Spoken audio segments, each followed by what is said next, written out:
আমরা মুসলমান সুদ খাওয়ার কারণে আল্লাহ আমাদের বিরুদ্ধে যুদ্ধ ঘোষণা করে রেখেছেন। আপনি সুদমুক্ত অর্থ ব্যবস্থার জন্য নিঃসন্দেহে খেলাফা আল্লাহর নবীর সুন্নাহ আদর্শ ভিত্তিক রাষ্ট্র প্রতিষ্ঠা করতে হবে। ব্যক্তিগতভাবে রাষ্ট্রকে আপনি সুদমুক্ত করতে পারবেন না।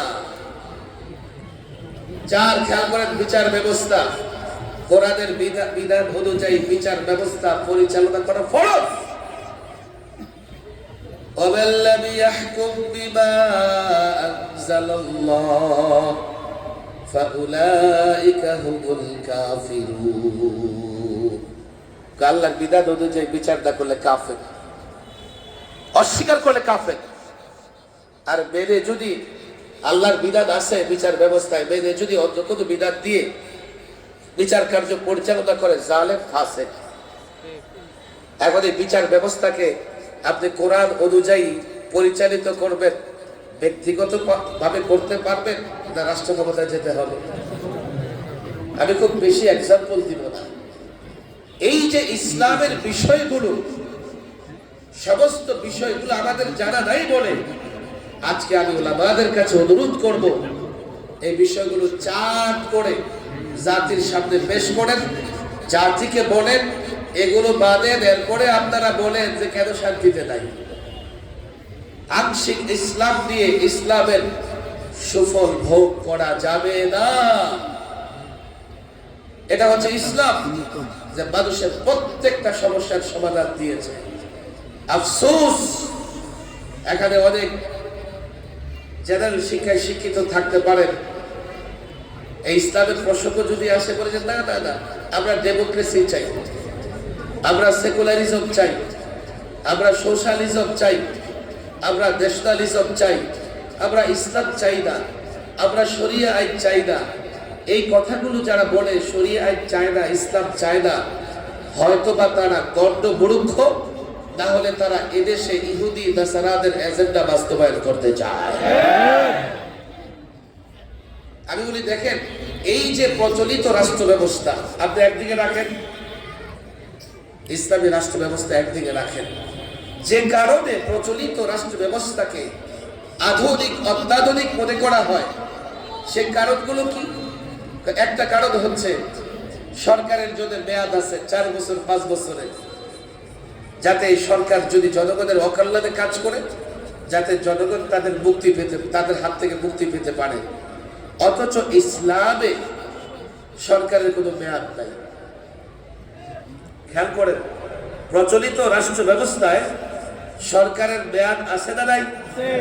আবার ইউরোপ আমেরিকায় এমনও আছে যে 2 মেয়াদের বেশি ক্ষমতায় থাকতে পারবে না। বাংলাদেশে 2 মেয়াদের বেশি এটা নাই, মেয়াদ আছে না নাই? আর ইসলামে কোনো মেয়াদ নাই। মেয়াদ থাকা ভালো না না থাকা ভালো? এখন উত্তর দিয়েন না, আগে আমার কথা বুঝেন। যদি মেয়াদ থাকে আর 5 বছরের জন্য কোন অর্থ পাচারকারী লুটেরা ক্ষমতায় বসে যায়, 5 বছর আপনার অর্থ লুট করবে, এরপরে ক্ষমতা ছাড়ার আগে দেশ ছেড়ে পালিয়ে যাবে। গত 16 বছরে 22 লক্ষ কোটি টাকা পাচার হয়েছে। যারা পাচার করেছে ওরা মনে করেছে আমাদের আর বিচার করবে কে? আমি আছি, আপা আছে, আপার পরে ভাতিজা আছে, ভাগিনা আছে, চলতে থাকবে রাজতন্ত্র। ইচ্ছে মতো পাচার করেছে। ঋণের দামে এই দেশটাকে আগামী 50 বছরের জন্য ঋণের জালে বন্দী করে গেছে 18,35,000 কোটি টাকা ঋণী আমরা। আজকে যে বাচ্চা জন্ম দেবে তার মাথার উপরে 1 লক্ষ টাকার চাইতে বেশি ঋণ। আগামী 50 বছর আপনার দেশের জনগণের রক্ত বিক্রি করে এই ঋণ শোধ করতে হবে। এই যে শাসকের মেয়াদ 5 বছর দেওয়া আছে, সে যদি জালেম হয় তো আপনাকে 5 বছর তার কিলঘুষি খাইতে হবে। এবার আসেন ইসলামী রাষ্ট্র ব্যবস্থায় শাসকের কোনো মেয়াদ নাই। সে যদি জনগণের কল্যাণে কাজ করে, থাকো, 5 বছর পরে কেন যেতে হবে? জনগণের কল্যাণে কাজ করে থাকো। আর যদি জনগণের কল্যাণে কাজ না করো, 5 বছর নয়, 5 ঘন্টা ক্ষমতায় থাকতে পারবে না।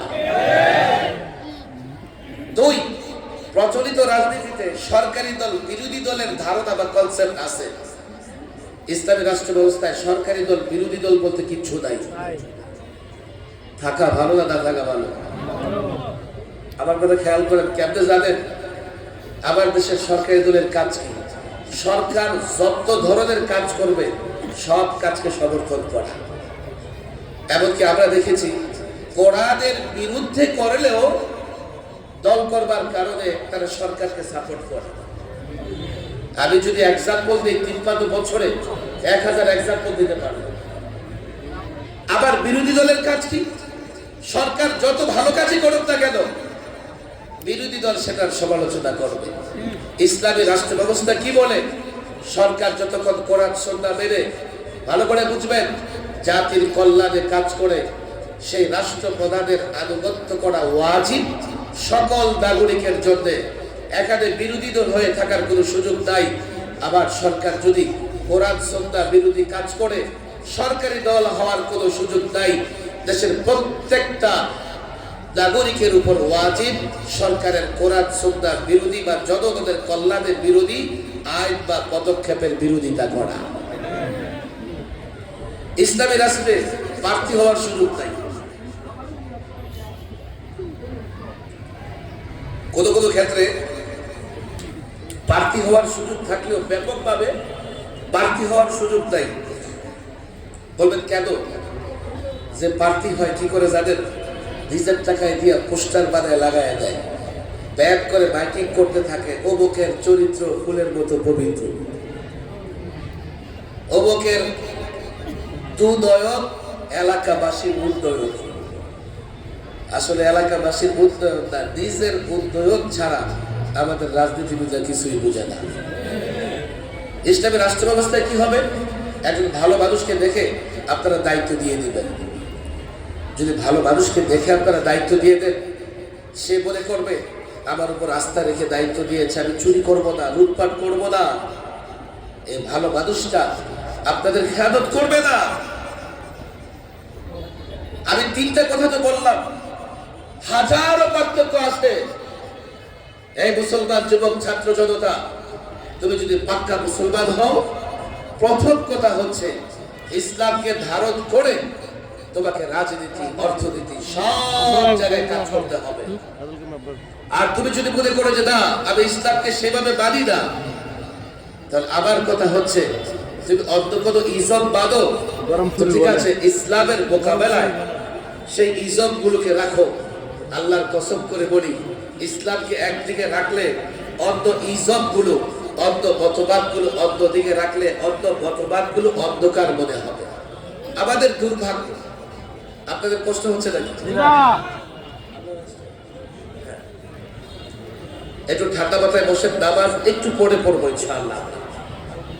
কেউ উঠবেন না, নামাজ এখানেই হবে, একটু পরে হবে। মাওলানা রেজাউল করিম আবরার সাহেব আসছেন, সারা দেশেই তো প্রোগ্রাম করেন, এখান থেকে আরেকটা প্রোগ্রামও করবেন।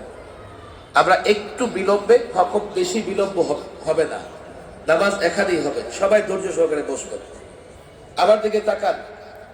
যদি মনে করেন আপনি ততটা ইসলাম মানেন না, ঠিক আছে, তুলনা করেন, ইসলাম বেস্ট, ইসলাম শ্রেষ্ঠ না অন্য কোনো ইজম শ্রেষ্ঠ। আমাদের দুঃখ এই জায়গায়, বাংলাদেশের মতো একটা দেশে এবং এই দেশের সংবিধানে 4-4টা ইজম আছে, 4-4টা মতবাদ আছে, 4-4টা ধর্ম আছে।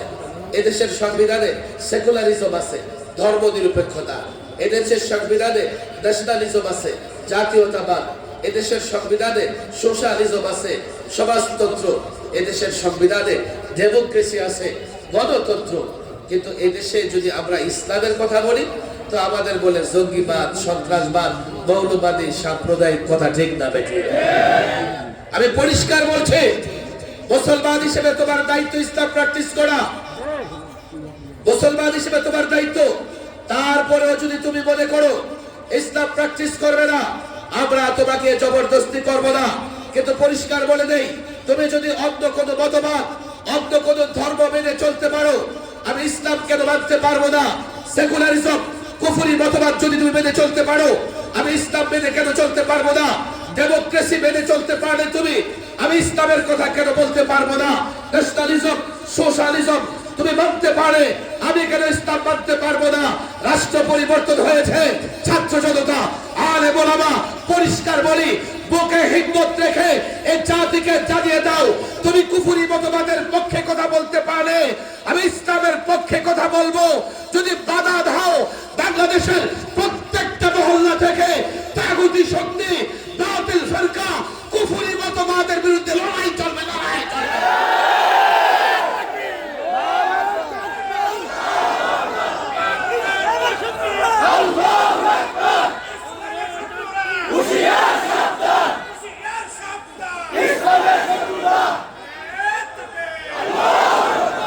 আমি জানি তারা ইসলাম কেন মানতে চায় না জানেন? ইসলাম কোন অপরাধীকে ছাড় দেয় না, কথা ঠিক হবে। তাদের ভয় ভিন্ন জায়গায় যদি চুরি করবেন, হাত কেটে দিবেন, ইসলামী দরকার নেই, কথা ঠিক না ঠিক? আমি এই মোল্লার মাদ্রাসার ছাত্র আলেম ওলামাদের বলবো, এখন জাতি আলেম ওলামাদের দিকে তাকিয়ে আছে। ঢাকায় ওরা শিক্ষিত মানুষ বসবাস করে, আপনি খেয়াল করবেন ঢাকাতে ব্যাপকভাবে শিক্ষিত মানুষ, তারা অনেক তন্ত্রমন্ত্র দেখেছে, তারা মনে করতেছে ইসলাম ছাড়া এদেশে মুসলমানদের কোনোদিন শান্তি আসবে না। আমাদের দায়িত্ব যেটা হচ্ছে প্রত্যেকটা মুসলমানের কাছে ইসলামের আলো পৌঁছে দেওয়া, প্রত্যেকটা ঘরে ঘরে ইসলামের আলো পৌঁছে দেওয়া, তাদের সামনে ইসলামের সৌন্দর্য তুলে ধরা, তাদের সামনে ইসলামের প্রয়োজনীয়তা তুলে ধরা, যেই কাজটাই মাদ্রাসার ছাত্র আলেম ওলামাদের করতে হবে। করব তো ইনশাআল্লাহ। আমি তো এখন এই শব্দ আরো কাছাকাছি দেখি। একটা সময় মনে হতো, কোনোদিন মনে হয় এদেশে ইসলাম প্রতিষ্ঠা করা সম্ভব হবে না। 5ই আগস্টের পরে দেশের মানুষ এখন মুক্ত, এখন স্বাধীন, এখন কোন রাজনৈতিক দল দেশের মানুষের উপরে মাথা দেশের মানুষের উপরে ছড়ি ঘোরাতে পারে না। এখন যখন দেশের মানুষ মুক্ত, আমরা দেখতেছি সব মানুষ ইসলামের কথা বলতেছে। কিন্তু এই মুহূর্তে আমাদের কাজ হচ্ছে এই জাতিকে যৌক্তিক জায়গা থেকে প্রয়োজনে বিজ্ঞানকে ব্যবহার করে হলেও ইসলামের সৌন্দর্য তুলে ধরা এবং জাতিকে ইসলামের ছায়া তলে ধীরে ধীরে এনে জমা করা। আমরা যদি করতে পারি, আমি তো পরিষ্কার বলি, জুলাই আগস্টে বৈষম্য বিরোধী আন্দোলনে 2000 ছাত্র জনতা রক্ত দিয়েছে। আপনারা ভয় পাইতেছেন ইসলাম প্রতিষ্ঠায় না জানি কত রক্ত দিতে হবে। আমি তো পরিষ্কার বলি, এদেশে 90% মুসলমান। আমরা যদি যুবকেরা ইসলাম বোঝাতে পারি, আমরা যদি ছাত্রদেরকে ইসলাম বোঝাতে পারি, আমরা যদি মুসল্লিদের ইসলাম বোঝাতে পারি, প্রত্যেকটা মুসলমান যদি নিজ নিজ জায়গা থেকে ইসলামের পক্ষে স্লোগান দেয়, আল্লাহর কসম বিনা রক্তপাতে দেশে ইসলাম প্রতিষ্ঠিত হবে। লাস্ট ফাইনাল কথা, ইসলাম যদি থাকে দেশটা থাকবে, ইসলাম না থাকলে দেশ হেফাজত করতে পারবো না। এদেশের মানুষকে দুই ভাগে ভাগ করা যায়, এক ভাগ বস্তুবাদী, আরেক ভাগ ঈমানবাদী বা ইসলামবাদী। যারা বস্তুবাদী তারা দেশ হেফাজতে কাজ করতে পারবে না। কেন জানেন? তারা দেখবে ওই আগ্রাসন যারা চালাইতেছে, আগ্রাসন যারা, আগেই তো বলা হয়েছে স্বামী স্ত্রীর সম্পর্ক, বলা হয়েছে কি হয় নাই? এখন উনি সেখানে আছেন স্বামীর বাড়িতে। ভারত যদি বাংলাদেশে আগ্রাসন চালায়, যারা বস্তুবাদী ওরা লড়াই করতে পারবে না। তারা কি মনে করবে জানেন? হায় হায়, ভারত কত বড় রাষ্ট্র, তাদের বাহিনী কত বড়, তাদের কাছে অ্যাটম বোমা আছে, আমি কি করে লড়াই করব? তারা বলবে গোলাম হয়ে যান হুজুর, নতজানু হয়ে যান, না হলে বাঁচবেন না। কিন্তু আমি কি মনে করি, ওলামা ইকরাম কি মনে করে? পরিষ্কার বলি, দেশটা পেয়েছে ইসলামের জন্য, দেশ পেয়েছে ইসলামের জন্য। এই ভূখণ্ড মুসলমানের, আল্লাহর কসম করে বলি ছাত্র জনতা, এই ভূখণ্ড আক্রান্ত হলে ইসলাম আক্রান্ত হবে, এই ভূখণ্ড আক্রান্ত হলে মুসলমান আক্রান্ত হবে, এই ভূখণ্ড আক্রান্ত হলে মসজিদ আক্রান্ত হবে, এই ভূখণ্ড আক্রান্ত হলে মাদ্রাসা আক্রান্ত হবে, এই ভূখণ্ড আক্রান্ত হলে তুমি আক্রান্ত হবে, এই ভূখণ্ড আক্রান্ত হলে তোমার বোন, তোমার মা, তোমার কন্যা আক্রান্ত হবে। আল্লাহর কসম করে বলি, এই ভূখণ্ডকে হেফাজত করতে হবে। 1500 বছর আগে আল্লাহর পয়গম্বর মদিনাতুল মুনাওয়ারাকে হেফাজত করেছিলেন। আজকে যেমন নেটো কুফফার শক্তি ঐক্যবদ্ধভাবে মুসলমানদের বিরুদ্ধে লড়াই করছে। ১,৫০০ বছর আগে আল্লাহর পয়গম্বর যখন মদিনাকে ইসলামের রাষ্ট্র ঘোষণা করে দিলেন, প্রত্যেক কাফের বেঈমান মদিনার আশেপাশে সমস্ত শক্তি একত্রিত হয়ে গজওয়াতুল আহজাব, আমরা যে যুদ্ধকে বলি, মদিনা আক্রমণের জন্য চতুর্দিকে ঘেরাও করলেন। আল্লাহর পয়গম্বর খন্দক খনন করে মদিনাকে হেফাজত করলেন। ১,৫০০ বছর পরে এই বাংলাদেশকে হেফাজত করতে হবে। এই বাংলাদেশের নারীর ইজ্জত, মায়ের ইজ্জত, বোনের ইজ্জত হেফাজত করতে হবে। বস্তুবাদীরা পারবে না, তারা মনে করবে আমরা লড়াই করে পারবো না। আমি মনে করি আল্লাহর কসম ১,৫০০ বছর আগে গায়েবী ভাবে সাহায্য করে আল্লাহ তাবারক ওয়া তাআলা তার পয়গম্বর সাহাবাদের হেফাজত করেছিলেন। দেখো দেখো, এই তো ১.৫-২ বছর আগে আল্লাহ তাবারক ওয়া তাআলা আফগান মুক্ত করেছেন। সিরিয়ায় ইসলামপন্থীরা বিজয়ী হয়েছে। যদি আল্লাহর উপর ভরসা করে লড়াই করো, পরিষ্কার বলি তাগুতি শক্তিকে কারা, কে কোন দিক থেকে আক্রমণ করছে এটা বিবেচনা করার বিষয় নয়। আমি ইমানে বলে বলিয়ান হলে প্রত্যেকটা যুবক অ্যাটম বোমার চাইতে শক্তিশালী। আল্লাহর কসম, আল্লাহর উপর ভরসা করে যদি রোনান করে জামিয়ে পড়ো, ভারত যদি আপনার সঞ্চালনায় ভারত টুকরা টুকরা হয়ে যাবে।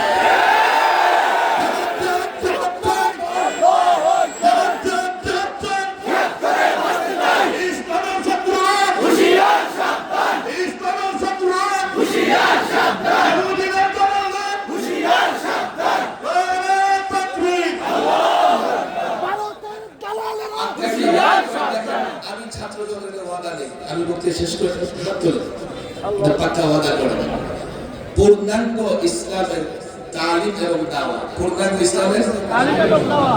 ইসলাম না বুঝার কারণে অনেকে ইসলাম